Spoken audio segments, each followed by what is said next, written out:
Right now, open your refrigerator. Look at the leftover container that's been in there since 2 nights ago. Maybe it's rice. Maybe it's a stir fry with leftover oil pooled at the bottom. Maybe it's a piece of grilled fish or some sautéed spinach. You're planning to reheat it for lunch. And here's what I want you to understand. The food itself was fine when you cooked it, but the act of reheating it, depending on what it is, can chemically transform it into something that quietly raises your cancer risk over years and decades. Not all foods, not all reheating, but 5 specific foods that millions of people over 60 reheat without thinking every single week. Subscribe to Dr. Harold Whitman if you find this useful. The more people who join, the more likely the next person who needs this information actually finds it. Before we go further, a quick note. I'm Dr. Harold Whitman, your fictional AI health advisor. This channel uses an AI character to share general health concepts drawn from real internal medicine practice. What you'll hear today is educational, not personal medical advice. Every situation is different. If something here resonates with you, bring it to your own doctor. That's where real personalized care begins. Now, let me describe what I see over and over in primary care offices serving seniors. Patients in their 60s and 70s are doing almost everything right. They're eating leftovers instead of throwing food away. They're being thrifty. They're reheating last night's stir-fry, last week's spaghetti bolognese, this morning's reheated bacon and eggs. And they're not realizing that for a small set of foods, not most foods, but a specific small set, the second round of heat is when the chemistry turns against them. By the time the consequences show up, decades later, no one connects them back to the kitchen. The most common assumption I hear is simple. If it was safe to eat once, it's safe to eat twice. And this is where most people get it wrong. Reheating is not a neutral act. It's a second chemical reaction. With most foods, soup, stew, casseroles, that second reaction does very little. With a small number of specific foods, that second reaction creates compounds that weren't there before, or amplifies compounds that were already starting to form during storage. The food that goes into the microwave is not the same food that comes out. Your body has many defense systems against carcinogens, not one. Most people only know about the first, the liver breaking down toxins, but there are at least 4 others working alongside it. The cells lining your gut produce enzymes that neutralize chemical irritants before they reach the bloodstream. Your immune system has surveillance cells that hunt down damaged cells before they become tumors. Your DNA itself has built-in repair machinery that fixes the small genetic injuries that happen every day. And your gut microbiome, the trillions of bacteria in your colon, produces compounds that protect the cells of the colon wall. After 60, every one of these systems becomes slightly less efficient. The liver detoxifies more slowly. Immune surveillance weakens. DNA repair makes more mistakes. The microbiome shifts. None of these declines is dramatic on its own, but together they mean that the chemical load you could shrug off at 35, the small dose of carcinogens in a piece of charred meat, the trace nitrosamines in a slice of bacon, accumulates differently after 60. The same food, the same dose, lands harder. This is the real reason food choices matter more, not less, as you age. Number 1. Reused frying oil. You probably think of it as thrift. The oil in the pan looks fine. It's still liquid, still golden, maybe a little darker than it was. Most households I've worked with keep that oil in a jar by the stove and use it again, sometimes 3 or 4 more times. Here's the chemistry. Every time vegetable oil is heated above about 180 degrees Celsius, about 350 Fahrenheit, The polyunsaturated fats in it begin to oxidize. They break apart and reform as a family of compounds called aldehydes. The most studied of these is called 4-HNE, 4-hydroxynonenal. Each subsequent heating cycle creates more of them. The oil also accumulates polycyclic aromatic hydrocarbons, the same family of compounds found in cigarette smoke. Studies in humans, especially from countries where reused frying oil is common in street food, link long-term consumption to elevated rates of colon, lung, and oral cancers. The fix is not complicated. Use fresh oil each time you fry. If you must reuse it, do so once, strain it, and discard it after that single reuse. And keep frying temperatures moderate, closer to 160 to 170 Celsius than 200. Number 2. Reheated processed meats. I'm talking about bacon, ham, salami, deli meats, hot dogs, smoked sausages. The kind of cured meat you fry up Monday morning, save half of it, and reheat Tuesday. Here's what most people don't know. Processed meats already contain sodium nitrite as a preservative. That's how they get their pink color and shelf life. When that nitrite is exposed to the high temperature of frying or grilling, it reacts with proteins in the meat to form nitrosamines. These are some of the most well-studied carcinogens in food science. Now here's the part most people miss. When you reheat that already cooked meat, particularly by frying it again, which is the most common method, you don't reset the chemistry, you add to it. Each round of high-temperature cooking generates additional nitrosamines on top of what was already there. Studies looking at twice-cooked cured meats find substantially higher nitrosamine levels than in single-cooked samples. The fix. If you want to reheat processed meat, use the microwave or a low oven. Both produce far fewer nitrosamines than a hot pan. Better still, eat processed meat sparingly and freshly cooked, not as leftovers warmed in a skillet. Number 3. Leftover rice and pasta, but not for the reason you think.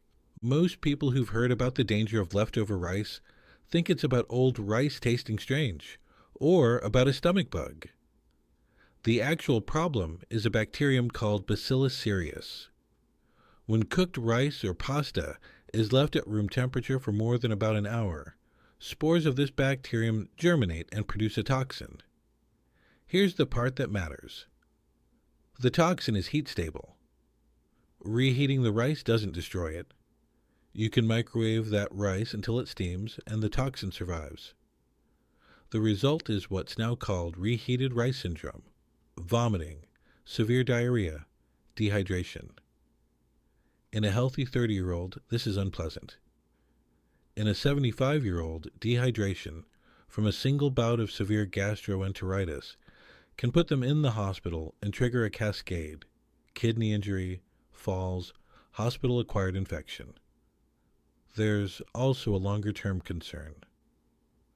Repeatedly reheating starchy foods to high temperatures, especially in a way that browns them, generates acrylamide, a compound that the International Agency for Research on Cancer classifies as probably carcinogenic to humans.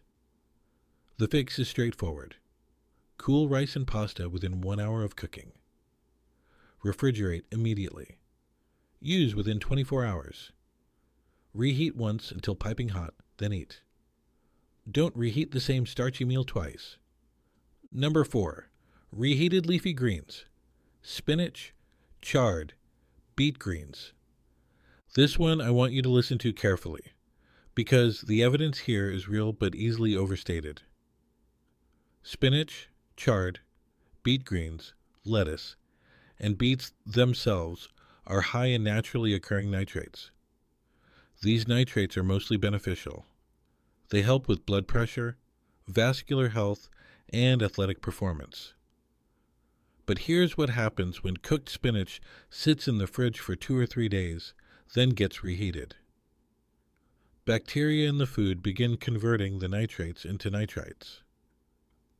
When those nitrites are then exposed to the proteins in the dish, especially if the spinach is cooked alongside meat, eggs, or cheese, and to high reheating temperatures, a small fraction can convert to nitrosamines.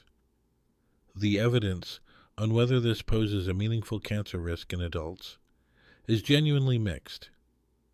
The European Food Safety Authorities and the IARC consider the conditions under which it might matter: high nitrate, high amine, high temperature, repeated heating, to be a real concern, especially in older adults whose stomach acid environment has shifted.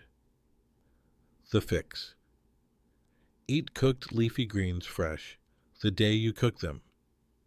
If you have leftovers, eat them cold the next day in a salad rather than reheating. And don't reheat them in the microwave alongside meat or cheese. That's the combination that maximizes nitrosamine formation. Number 5. Smoked or cured fish, especially when reheated. This is the one almost no one warns about. Smoked salmon, smoked trout, kippers, lox, gravlax, certain pickled herrings. These foods often contain nitrites from the curing process, plus naturally occurring amines from the fish protein itself. During smoking, a low level of nitrosamines forms, the most studied being NDMA, which is one of the most potent carcinogens known to food chemistry. Now picture what happens when someone takes leftover smoked fish, throws it into a pan, and heats it up for breakfast or lunch. The high temperature accelerates the nitrosation reaction. The longer it's heated, and the higher the temperature, the more NDMA forms. A scrambled eggs with smoked salmon dish, reheated the next day, can contain measurably more NDMA than the original smoked salmon did.